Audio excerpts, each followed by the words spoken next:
The gentleman from South Carolina. Thank you, Mr. Chairman. Just initially, I wanted to make the observation, Mr. Chairman, according to the pre-sentence report, Mr. Beal is looking at between 30 and 37 months in Federal prison for about a $900,000 loss. You get more time in prison for that, than that for stealing a six-pack of beer if you threaten that you have a weapon which you really don't have. You get more time in prison for that for a very small amount of certain controlled substances. Even though he refused to answer our questions, Mr. Sullivan, did you interview Mr. Beal? My staff did, sir. Did you advise him of his Fifth Amendment right? At the time of the interview with him, it was with counsel, it was in the U.S. Attorney's Office of proffer, and that was not necessary. It was per written agreement, he would cooperate with us. All right, so you had an agreement with him that he would cooperate. Did that agreement also include that he would cooperate with other entities that were investigating wrongdoing? At the time, the agreement was the proffer meeting, and it was up to the U.S. Attorney whether he would accept it or not. So it was a limited agreement. He's getting a 3-level reduction in his guideline range for cooperation. That's super acceptance of responsibility. And yet this morning he wouldn't answer a single one of Chairman Iss's questions. So I guess my question is anyone going to go before the district court judge and make sure he or she knows that Mr. Beal wouldn't even answer this branch of government's questions? He answered I mean, you can't plead guilty without waiving your Fifth Amendment privilege. So he waived it for the judge, and he waived it for the executive branch when you wanted to talk to him or when the U.S. Attorney wanted to talk to him, but he wouldn't waive it for Darrell Issa when he wanted to talk to him. Well, can I rest assured that the sentencing judge will be made aware of that?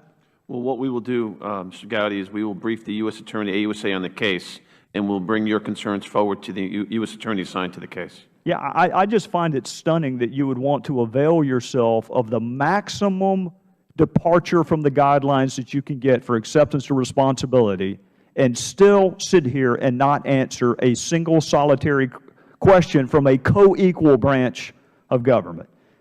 Ms. Maloney asked a question that I thought was an extremely good question. Actually, she asked a bunch of really good questions, but I never heard an answer to this one. Is there a policy or procedure in place to investigate conflicts of interest between those who approve bonuses and those who receive bonuses? Not all at once.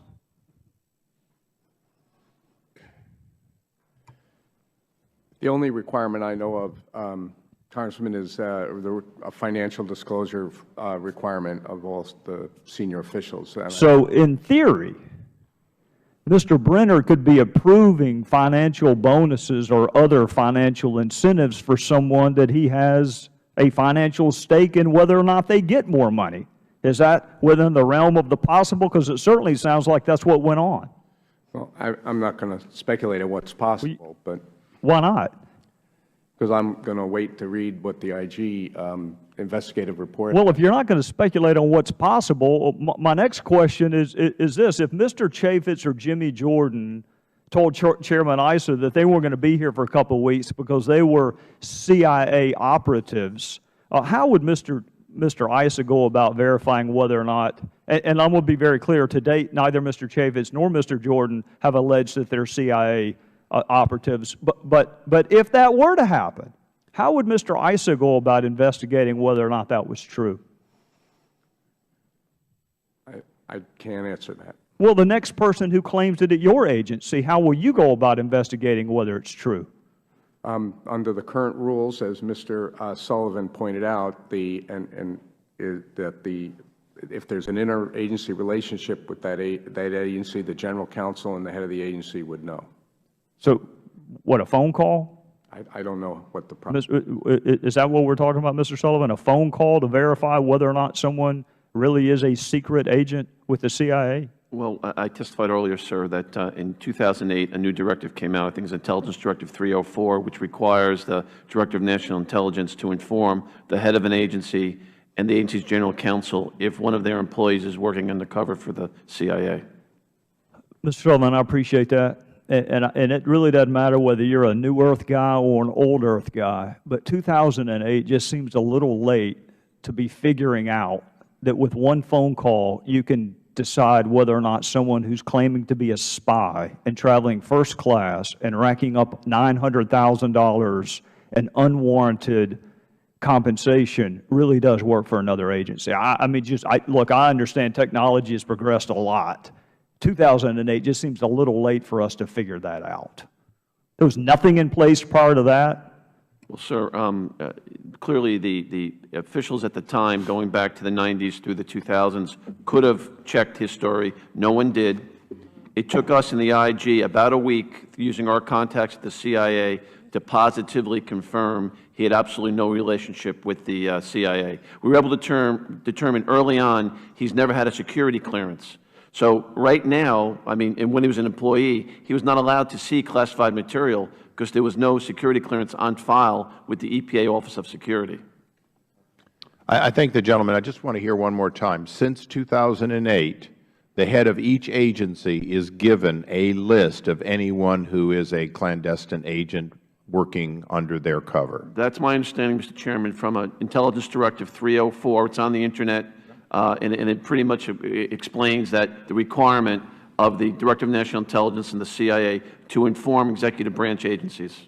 So Secretary Clinton would know everyone at the State Department, and her deputy would know everyone who was CIA implant. The EPA directors, each of them, or administrators, each would have been given this information.